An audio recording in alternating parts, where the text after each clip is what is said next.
Sesudah itu, Yesus berangkat ke seberang danau Galilea, yaitu danau Tiberias. Orang banyak berbondong-bondong mengikuti dia, karena mereka melihat mujizat-mujizat penyembuhan yang diadakannya terhadap orang-orang sakit. Dan Yesus naik ke atas gunung dan duduk di situ dengan murid-muridnya. Dan Paskah, hari raya orang Yahudi, sudah dekat. Ketika Yesus memandang sekelilingnya dan melihat bahwa orang banyak berbondong-bondong datang kepadanya, berkatalah ia kepada Filipus, "Di manakah kita akan membeli roti supaya mereka ini dapat makan?" Hal itu dikatakannya untuk mencobai dia, sebab ia sendiri tahu apa yang hendak dilakukannya. Jawab Filipus kepadanya, "Roti seharga 200 dinar tidak akan cukup untuk mereka ini, sekalipun masing-masing mendapat sepotong kecil saja." Seorang dari murid-muridnya, yaitu Andreas, saudara Simon Petrus, berkata kepadanya, "Di sini ada seorang anak yang mempunyai 5 roti jelai dan 2 ikan. Tetapi apakah artinya itu untuk orang sebanyak ini?" Kata Yesus, "Suruhlah orang-orang itu duduk." Adapun di tempat itu banyak rumput, maka duduklah orang-orang itu, kira-kira 5.000 laki-laki banyaknya. Lalu Yesus mengambil roti itu, mengucap syukur, dan membagi-bagikannya kepada mereka yang duduk di situ. Demikian juga dibuatnya dengan ikan-ikan itu, sebanyak yang mereka kehendaki. Dan setelah mereka kenyang, ia berkata kepada murid-muridnya, "Kumpulkanlah potongan-potongan yang lebih, supaya tidak ada yang terbuang." Maka mereka pun mengumpulkannya dan mengisi 12 bakul penuh dengan potongan-potongan dari ke-5 roti jelai yang lebih setelah orang makan.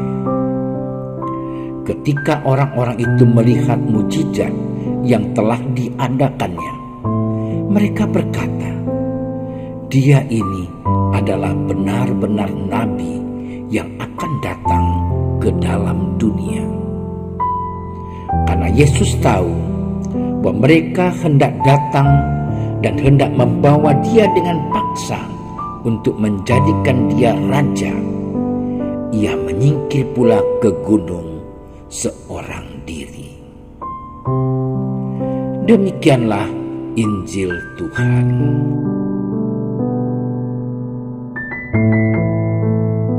Saudara-saudariku yang terkasih, Yohanes dalam Injilnya hari ini mengisahkan bagaimana Yesus peduli pada kesusahan manusia dan berupaya mencukupi kebutuhan pokok manusia. Cukup menarik bahwa di antara banyak orang yang mengikuti Yesus pada waktu itu, hanya didapati 5 roti jelai dan 2 ikan saja dari seorang anak kecil. Yesus mengambil bekal yang dibawa oleh anak yang tulus hati itu.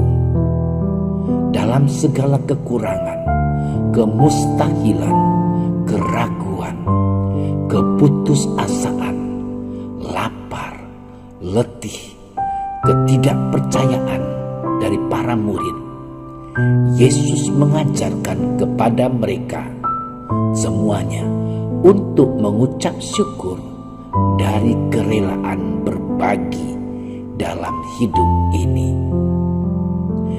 Saudara-saudariku yang terkasih, suatu tindakan yang bertolak belakang dari apa yang dipikirkan para murid dan orang banyak pada waktu itu. Mereka pasti tidak pernah membayangkan bahwa melalui 5 roti dan 2 ikan itu dapat menjadi jembatan bagi Yesus untuk menyatakan mujizat kuasanya dan memenuhi kebutuhan pokok manusia akan makanan.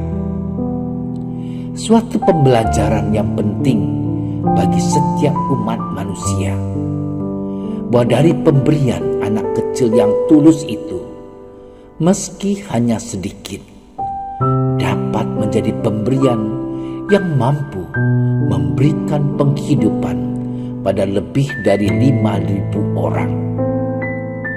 Yesus mengajarkan kepada kita untuk peduli pada yang berkekurangan. Saudara-saudariku yang terkasih, sering kita melihat banyak orang di sekitar kita yang membutuhkan bantuan, dan sebenarnya kita mampu untuk membantunya, tetapi kita pura-pura tidak tahu. Kita takut memberikan bantuan. Kita takut dirugikan.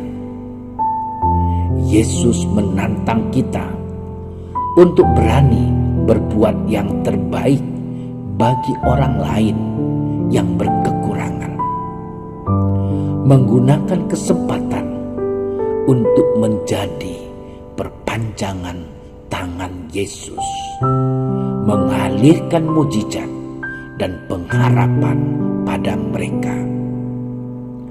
Melalui tangan kita yang tulus untuk mau berbagi, inilah kehadiran mujizat Yesus zaman ini yang menjadi nyata. Pengharapan akan kehidupan yang lebih baik terbuka. Dalam krisis karena virus corona ini, maukah kita berbagi dan meringankan beban saudara-saudara kita yang berkesusahan? Banyak orang yang di PHK, yang tidak mampu lagi mendapatkan pendapatan karena tidak bekerja. Kita dituntut dan diundang untuk menolong mereka, berbagi. Tuhan Yesus, bukalah hati kami terhadap penderitaan dan kesusahan sesama yang mengharapkan pertolongan, sehingga kami tergerak untuk mewujudkan mujizat dari-Mu zaman ini kepada mereka yang membutuhkannya. Sebab Engkau lebih dulu peduli pada kesusahan hidup kami.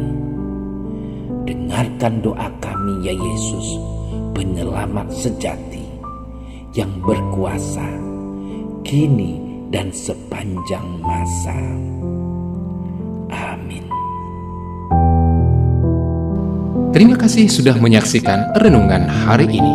Jangan lupa like, subscribe, dan aktifkan tombol loncengnya agar Anda yang pertama mendapatkan notifikasi updatean renungan harian dari Komsos Keuskupan Padang. Dan bagikan ke sosial media agar saudara-saudara kita dapat mendengarkan dan merenungkan firman Tuhan.